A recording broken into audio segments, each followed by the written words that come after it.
Selamat pagi saudaraku yang dikasihi Tuhan Yesus. Pagi baru telah tiba. Malam yang gelap telah berlalu. Cahaya kasih Tuhan yang menuntun kita terus menemani. Betapa maha baik Tuhan kita. Puji syukur. Firman yang kita renungkan. Kisah Para Rasul 3 ayat 6.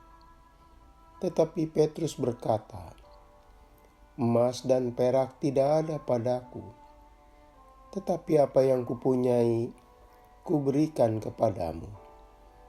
Demi nama Yesus Kristus orang Nazaret itu, berjalanlah."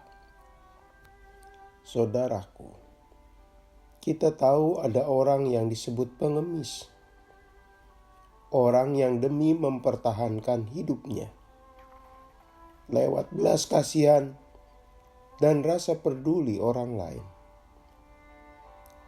Seseorang menjadi pengemis karena orang itu merasa tidak ada pilihan lain. Tapi bisa juga, itulah cara yang dianggapnya paling mudah mendapatkan sesuatu, khususnya materi. Di tengah masyarakat, selama ada kemiskinan, dari dulu hingga kini, ada orang yang menjadi pengemis. Dalam Alkitab, baik dalam Perjanjian Lama maupun Perjanjian Baru, ada orang yang menjadi pengemis. Dalam beroperasi, para pengemis tahu tempat-tempat yang tepat untuk menjalankan kegiatannya, meminta-minta, yakni lokasi yang banyak dikunjungi orang banyak. Salah satu tempat favorit adalah tempat ibadah. Pertama, jelas pada hari tertentu, tempat ibadah banyak dikunjungi orang. Kedua, orang yang beribadah akan lebih peka melihat orang yang susah. Dengan pertimbangan itu, para pengemis mangkal di sana. Saudaraku, tidak heran saat Rasul Petrus dan Yohanes hendak bersembahyang di bait Allah, mereka bertemu dengan pengemis di dekat pintu gerbang. Pintu gerbang jelas tempat yang akan dilewati setiap orang yang mau beribadah. Sang pengemis lumpuh kakinya. Setiap hari ada orang yang meletakkan dia di lokasi itu. Entah saudaranya atau temannya. Kedua rasul itu jatuh kasihan. Mereka iba, jiwa kemanusiaannya terketuk. Namun, mereka berdua bukanlah orang yang punya bekal uang atau harta yang bisa dibagikan. Petrus juga miskin secara material.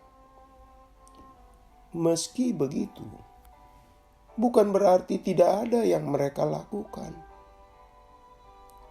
Petrus punya kekayaan dalam dirinya, melebihi kekayaan emas dan perak, yakni belas kasihan dan kuasa Tuhan Yesus menyertainya. Nah, saudaraku, Rasul Petrus melihat sikap sang peminta-minta lewat tatapan matanya.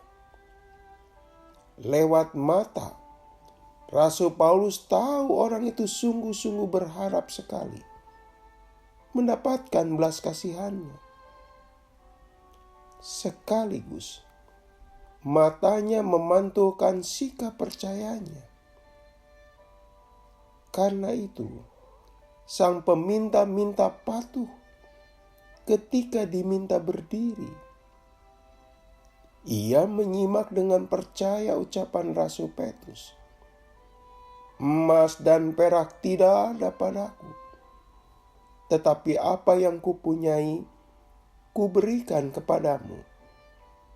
Demi nama Yesus Kristus orang Nazaret itu, berjalanlah. Apa yang terjadi? Maka kuatlah kaki dan mata kaki si peminta-minta. Seketika itu juga ia melonjak berdiri dan berjalan ke sana kemari. Dia sembuh. Kemudian dia ikut masuk ke dalam bait Allah, berjalan dan melompat-lompat serta memuji Allah. Sebuah ekspresi kegembiraan yang kuat dan kesadaran bahwa perubahan fisiknya terjadi oleh karena kuasa Allah. Sejak itu, saudaraku, pasti si pengemis tidak lagi cuma hidup dari menadahkan tangan. Aktivitas yang bisa melumpuhkan jiwa dan daya juangnya. Dengan bisa berjalan, dia lebih berdaya. Tindakan Rasul Petrus memberi modal berharga buat hari esoknya. Justru hari esok ia bisa mencari nafkah dengan cara lebih terhormat. Ia menjadi mandiri. Sang pengemis tidak perlu lagi bergantung pada belas kasihan orang lain. Kesana kemari pun tidak perlu lagi membuat repot saudara atau sahabatnya. Nasibnya telah berubah. Jadi, saudaraku, karunia Allah melalui Rasul Petrus memperlihatkan pertolongan Allah bersifat pemberdayaan. Meminta-minta memang mudah, tapi itu bukan pekerjaan bermartabat. Oleh karena itu, harus berhenti.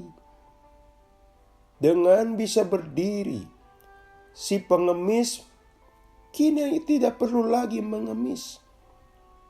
Bisa mencari pekerjaan yang lebih berarti.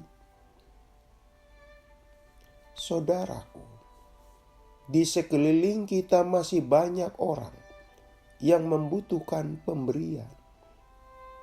Kita bisa melihat tatapan mata mereka yang penuh harap untuk ditolong. Ketika kita terketuk akan memberi, berilah dengan niat dan cara yang benar. Kita menghindari memberi yang menciptakan mental kemudahan, kemalasan, dan ketergantungan. Melainkan pemberian yang bersifat baik dan mulia. Mari kita berdoa. Tuhan, kami sungguh telah mengecap baiknya Engkau. Kiranya di hari Minggu ini kami tidak khawatir dan cemas melangkah, karena Engkau baik melebihi keinginan yang kami pikirkan. Dalam nama Tuhan Yesus kami berdoa. Amin. Selamat pagi saudaraku, selamat berhari Minggu. Masih bersama Pendeta Emeritus Supriyatno. Tuhan memberkati.